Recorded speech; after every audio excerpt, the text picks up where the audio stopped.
A single domino standing alone is harmless. Tipping it over is a small, insignificant event, but when it is part of a long, winding line of other dominoes, that single small push can trigger a cascade. A chain reaction unfolds, with a speed and force that seems disconnected from the gentle tap that started it all. This is the story of debt in our modern economy. It grows quietly. It accumulates in the background of daily life, feeling normal and productive. A family takes a loan to buy a home. A company borrows to build a new factory, creating jobs. A government issues bonds to fund bridges and schools. Each action alone looks like progress.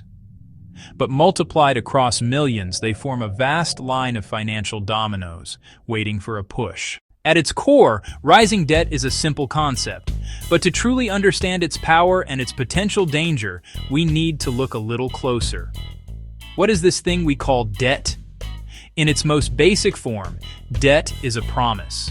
It's an agreement where one party receives something of value now, money, goods, or services, and promises to pay for it later, usually with an additional charge called interest.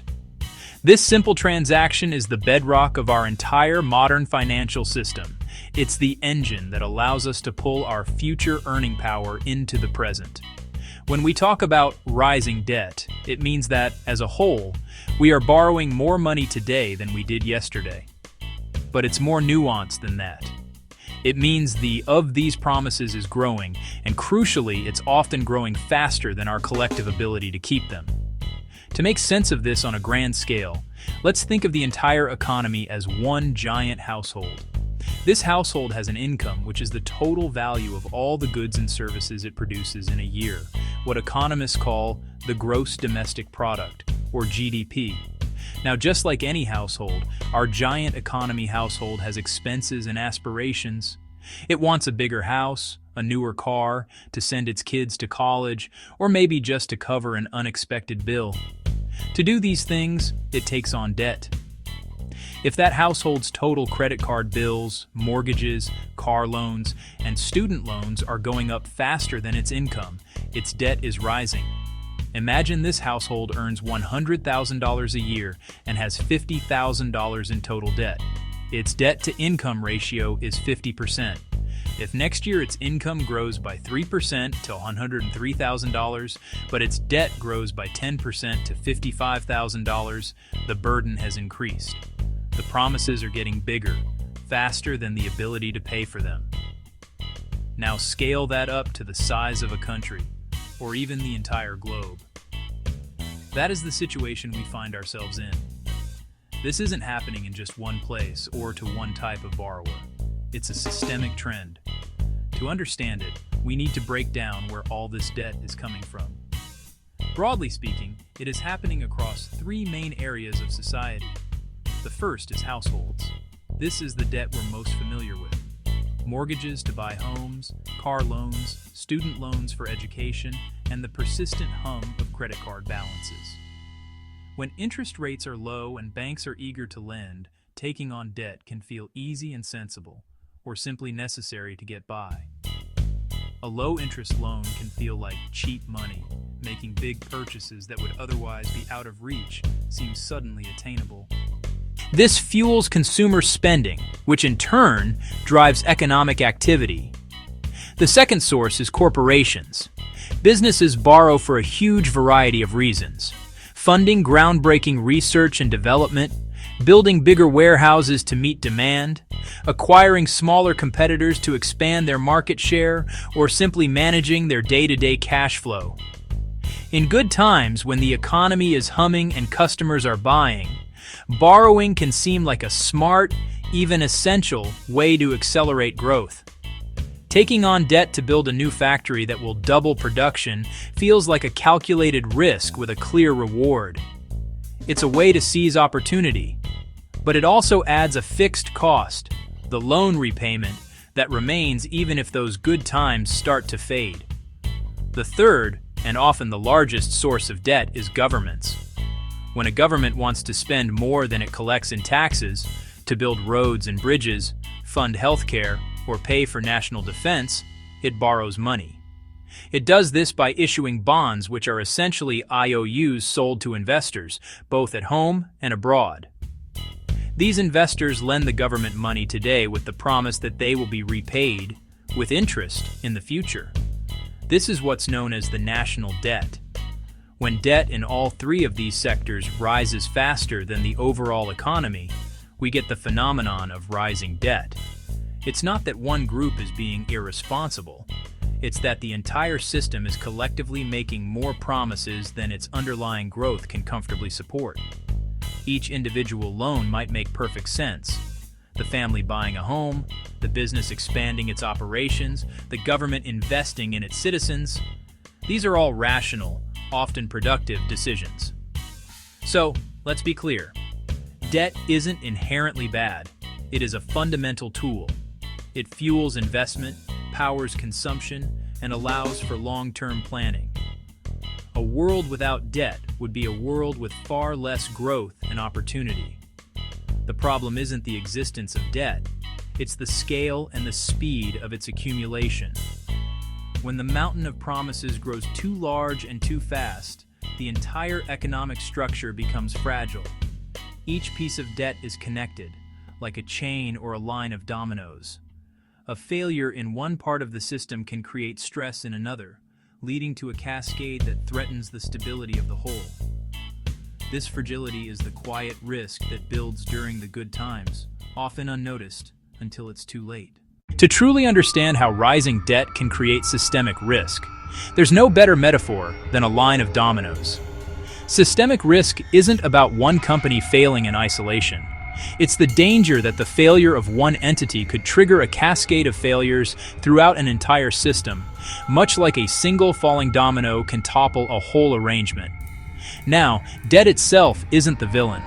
When used wisely, it's a powerful engine for growth, allowing businesses to invest, expand, and create jobs. The danger emerges when debt becomes excessive, and the connections between different parts of the economy become so tight and fragile that the system loses its resilience. Think of each economic entity, a company, a bank, a household, as a domino. During a debt-fueled boom, these dominoes are placed closer and closer together, making the entire structure vulnerable to a single shock. Let's bring this to life with a hypothetical company, Acme Widgets. Fueled by optimism and low interest rates, Acme's leadership decides to undertake a major expansion. They borrow heavily, let's say $10 million, to build a new, state-of-the-art factory and scale up production. This debt is taken on with the assumption that future profits will more than cover the interest and principal payments. The loan agreement might even have a variable interest rate, which seems manageable now but carries hidden risks if economic conditions change. On paper, the plan looks solid. The projections show a significant increase in market share and profitability. And for a while, the strategy pays off spectacularly. Business is booming. The new factory is humming, sales are climbing, and Acme is hiring more staff. The company easily makes its loan payments, and its success creates a positive ripple effect. The dominoes are standing tall, seemingly stable and secure. This period of prosperity can create a sense of complacency, a belief that the good times will last forever. But in a highly leveraged system, stability can be deceptive. Then, an unexpected shock hits the system. It doesn't have to be a massive, earth-shattering event. It could be a new, agile competitor, let's call them Apex Gadgets, entering the market with a more innovative product. Or perhaps, consumer tastes simply shift away from widgets towards something new. Suddenly, the core assumptions that underpinned Acme's entire expansion plan are proven wrong. Acme's sales, once robust, suddenly plummet. The revenue that was supposed to cover their significant debt obligations is no longer flowing in at the projected rate.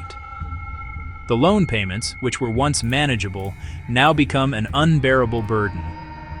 If they have a variable rate loan and interest rates have ticked up, the pressure intensifies even further. The company's cash flow turns negative. They are now burning through their reserves just to stay afloat. The first domino falls. Acme Widgets, once a symbol of success, defaults on its loan. The chain reaction begins immediately. Acme's suppliers, the companies that provided raw materials, components, and services, see their orders vanish overnight. Their own revenues dry up almost instantly. A company like Raw Materials Incorporated, which may have relied on Acme for 40% of its business, is now in serious trouble. These suppliers now struggle to pay their own bills and meet their payroll. Meanwhile, to cut costs and survive, Acme is forced to lay off a significant portion of its workforce. These newly unemployed workers drastically cut their spending, saving what they can for an uncertain future. The problem is no longer contained within corporate balance sheets. It has spilled over into households. This drop in household income hits the local economy hard. The small businesses on Main Street, the coffee shop, the local grocer, the family-run restaurant, all feel the pinch. Their sales decline as the former Acme employees and workers from supplier companies stop spending. Some of these small businesses, which often operate on thin margins, may have to lay off their own staff or even close down completely. Now the shockwave hits the financial sector. The bank that lent Acme the $10 million is forced to acknowledge that the loan will not be repaid. It now holds a large, non-performing loan on its books. This isn't just a line item on a spreadsheet, it's a direct $10 million loss that must be absorbed by the bank's capital reserves. This capital is the bank's safety cushion, designed to absorb unexpected losses. As losses from Acme and potentially other struggling businesses mount, the bank becomes far more cautious. Its primary goal shifts from facilitating growth to preserving its remaining capital. To protect itself from further losses, the bank tightens its lending standards significantly. This is a critical turning point. Credit, the very lifeblood of a modern economy, starts to dry up. It's not just risky companies that are denied loans. Even healthy, profitable businesses find it harder and more expensive to borrow for their own operations and expansion plans. Households find it more difficult to get mortgages or car loans. The flow of capital that lubricates economic activity slows to a trickle. What began as a problem at a single company, Acme Widgets, has now metastasized. The localized shock has triggered a broader economic downturn. The lack of credit stifles investment and hiring across the entire region and potentially the entire country. Seeing this widespread weakness, investor confidence evaporates. Fear replaces optimism. The stock market reacts, with investors selling off shares in anticipation of lower corporate profits. The value of companies, even healthy ones, declines. This loss of wealth makes consumers feel poorer and cut back on spending even more, creating a vicious, self-reinforcing cycle. This is the domino effect in its entirety. It starts with one over-leveraged company. It spreads to its suppliers, then its workers. It infects the local community, then the banks. The resulting credit crunch and loss of confidence pull down the wider economy. Each fallen domino makes it more likely that the next one will topple, demonstrating how interconnectedness and excessive debt can turn a small, isolated problem into a systemic crisis. The financial market is, at its heart, a massive system for gauging confidence.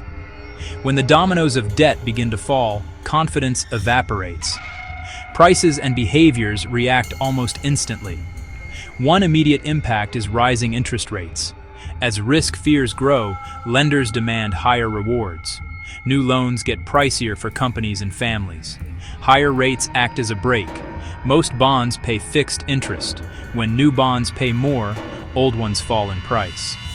Large bond portfolios drop, hitting pension funds, insurers, and retirees. Uncertainty sparks selling of risky assets.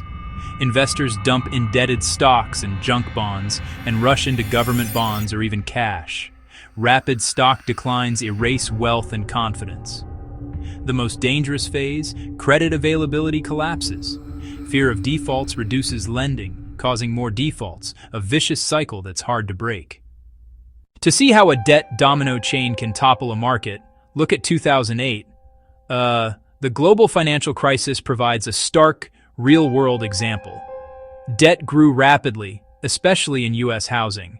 Interest rates were low and standards were relaxed. Many took mortgages they couldn't truly afford with complex terms.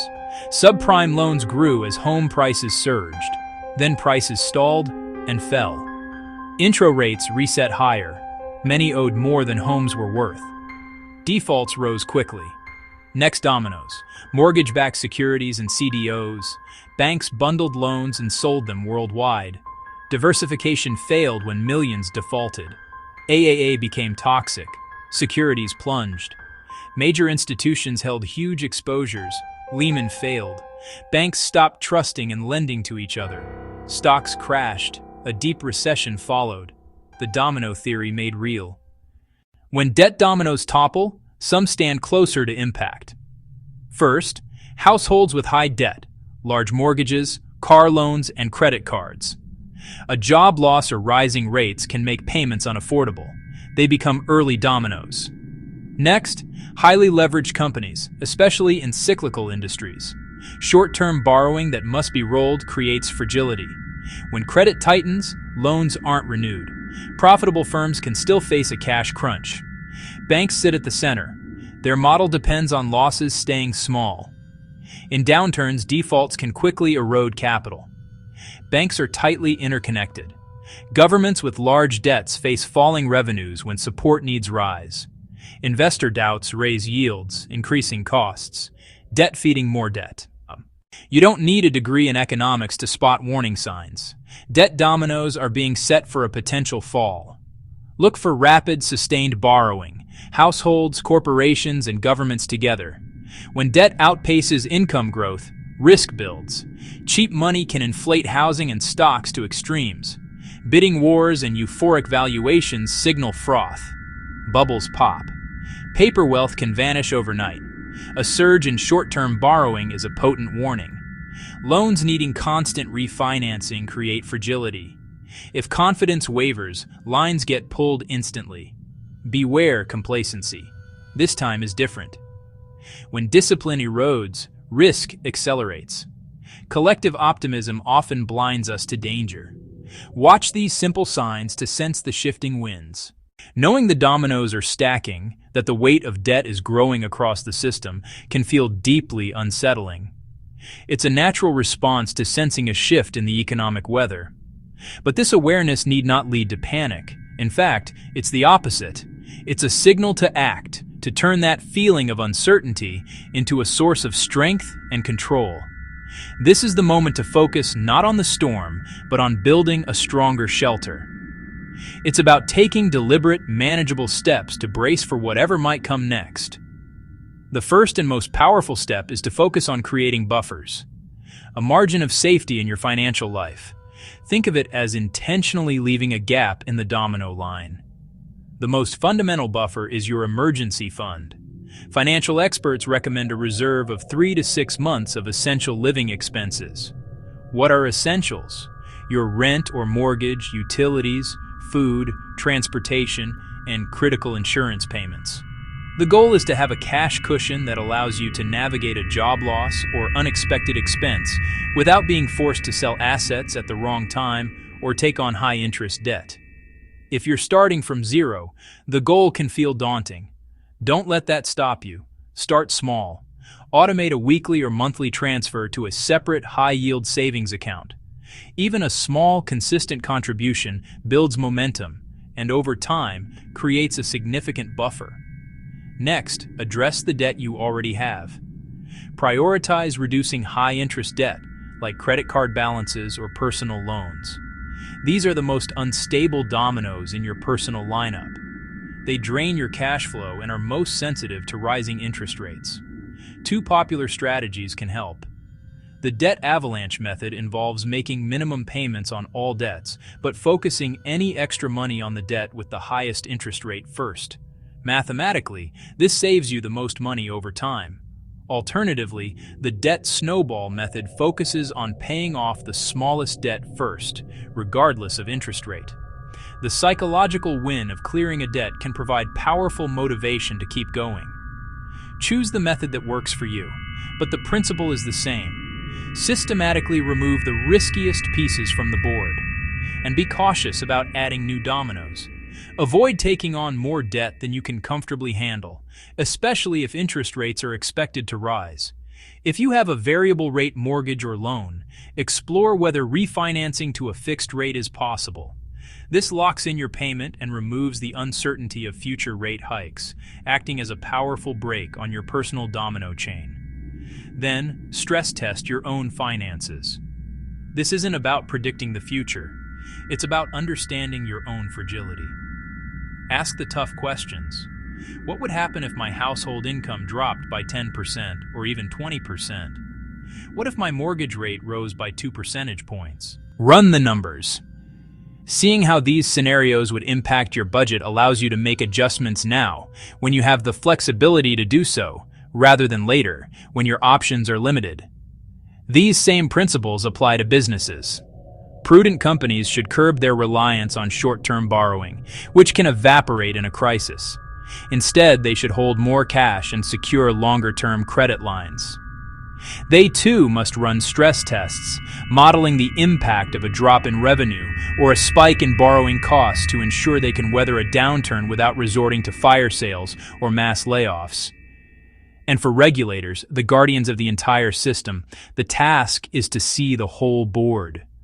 They must monitor the total amount of debt, not just in one sector, but across the entire economy. Their role is to identify where the dominoes are stacked too high and too close together. When risks build, they must act early, using their tools to cool down overheating markets and communicating their intentions clearly to avoid surprising the system. Their actions, or inaction, set the stage for stability or crisis.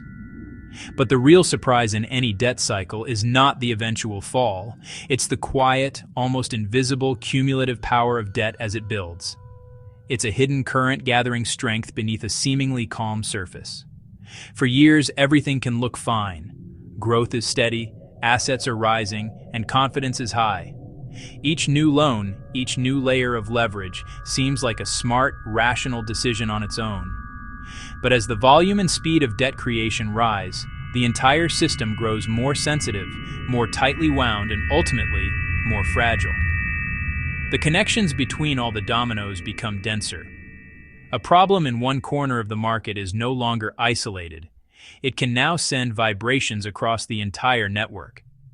This is when small shocks, a minor rise in interest rates, a dip in corporate earnings, a shift in sentiment can trigger wide, disproportionate cascades. The initial push is small, but the chain reaction it unleashes is massive and uncontrollable. Because ultimately, modern markets don't just rest on concrete assets. They rest on a delicate web of trust, promises, and expectations about the future. Debt is a promise to pay tomorrow. When the ability to fulfill those promises comes into question, trust evaporates. And when trust is gone, the system freezes. The goal, then, is not to eliminate debt, which is a vital engine of growth. The goal is to build a system for ourselves, our businesses, and our economy that is resilient. We must respect the power of debt, read the signs of its accumulation, and prepare for the inevitable shifts in the cycle. By doing so, we can create a system that bends without breaking, that can absorb shocks and continue to function, ensuring that the fall of one domino doesn't bring down the entire line.